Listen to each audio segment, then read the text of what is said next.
Isang pinagpalang araw sa inyong lahat. Tayo po'y magninilay sa salita ng Diyos, ang pinagmumulan ng awa at tawa ng ating buhay, ang salitawa. We are now in the 30th Sunday in Ordinary Time. Mga kapatid, huwag po nating kakalimutang magdasal at magsimba. Mahirap po kumilos o gumalaw kapag po madilim ang paligid. Kapag wala tayong nakikita, hindi tayo lubusang makagalaw, makakilos ng maayos. Sapagkat kapag madilim, nakakatakot. Kapag madilim, maraming pangamba. Kapag madilim, maraming hindi kasiguraduhan na pwede nating mabangga o kaya naman tayo matalisod kapag hindi natin nakikita yung ating ginagalawan. Kaya po kapag madilim, wala tayong maayos na direksyon. Mga kapatid, ito po ang buhay ni Bartimeus sa ating ebanghelyo ngayon. Namuhay siya sa kadiliman. It is a common understanding among Jews that sin is a punishment of God due to one's sin or the sin of his or her parents or of one's ancestors. And so when one is crippled, when one is suffering from leprosy or blindness like Bartimaeus, that person is considered a sinner. And so when you are sick, you are outcast. Meaning to say, people will not care so much about you. Kaya ito yung naging buhay ni Bartimeo. And so he was described as a beggar, sitting at the roadside. Dinaraan-daanan lang yan. Kaya po, ang buhay niya ay madilim, ang buhay niya ay miserable, walang direksyon, walang patutunguhan.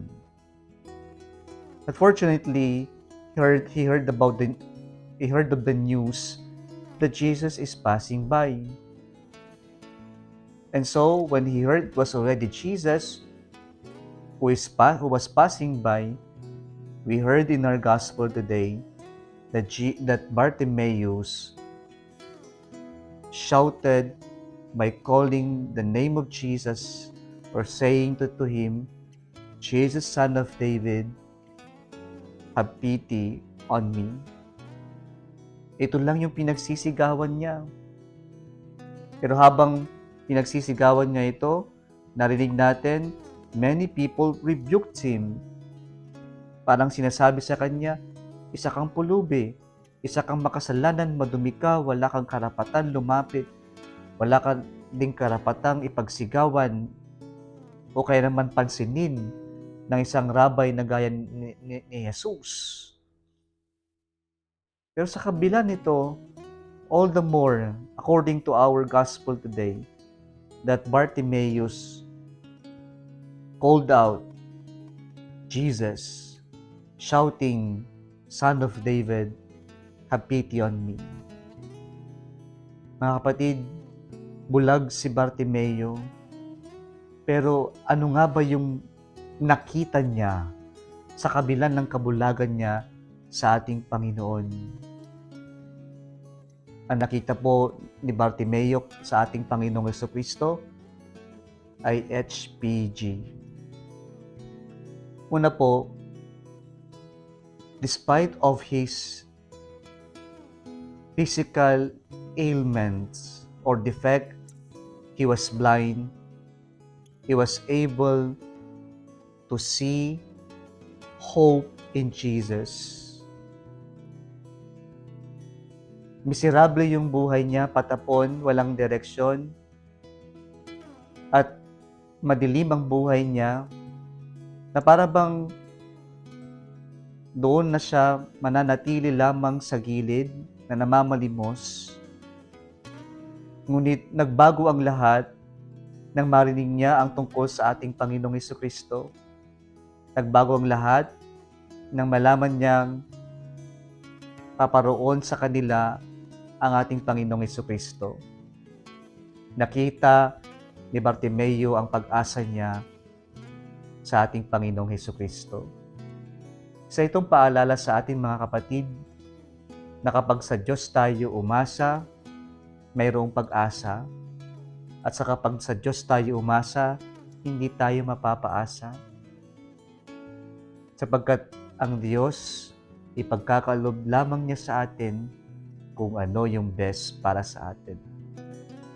God only wants what is best for us, and He will surely give only what is best for us.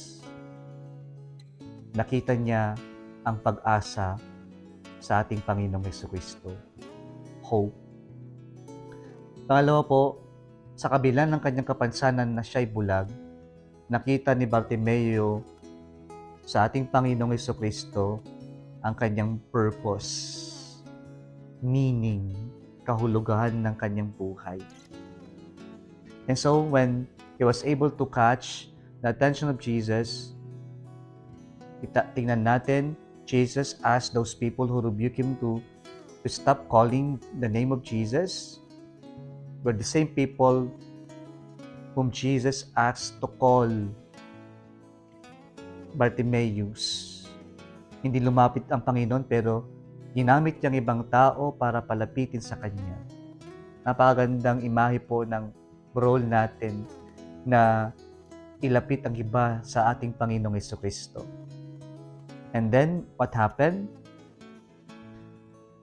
Jesus, our Lord, asked Bartimaeus, and He said, "What do you want me to do for you?" A very personal question. And the answer of Bartimaeus was, "Master, I want to see." Gusto kong makakita. Gusto kong magkaroon ng vision. Gusto kong magkaroon ng purpose sa buhay. And Jesus granted to him what he was asking. He brought back his physical sight. But more than the physical sight, He gave Bartimaeus a purpose to live by. Sa mga panahon na parang wala tayong direksyon o parang walang purpose na, walang kabuhay-buhay, wala tayong kabuhay-buhay, nawa ang una nating gawin ay ang lumapit sa Diyos. And let us try to ask the Lord to give us that purpose to continue our life. In Jesus, we will see our value.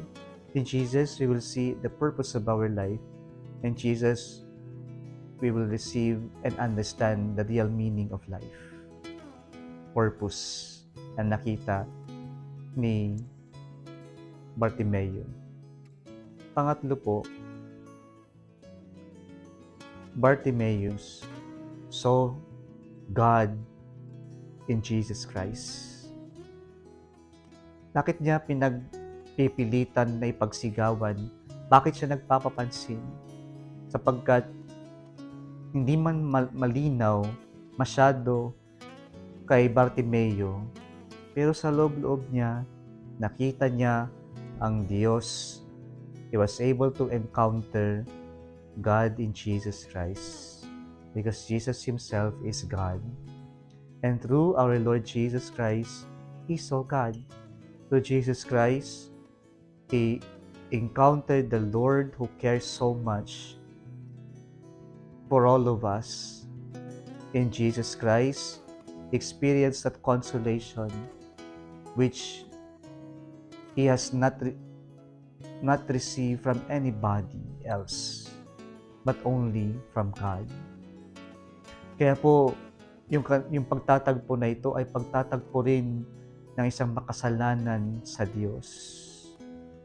And ito yung naranasan ni Bartimeo, ang makasalamuha, ang makaharap ang Diyos at ipagkaloob sa Kanya yung kanyang kahilingan na muling makakita. Mga kapatid, sa buhay natin, darating siguro yung mga panahon na magdidilim. Maraming pagdadaanan ng buhay natin sa buhay natin. Pero sana po, Gaya ni Bartimaeus, we will see in Jesus Christ our hope, our purpose, and we will see in Jesus a God who cares so much for us and about us. Kung nagustuhan mo ang video na ito, huwag kalimutang mag-like, i-share at mag-subscribe sa Salitawa Facebook page and YouTube channel. Muli isang pinagpalang araw sa inyong lahat.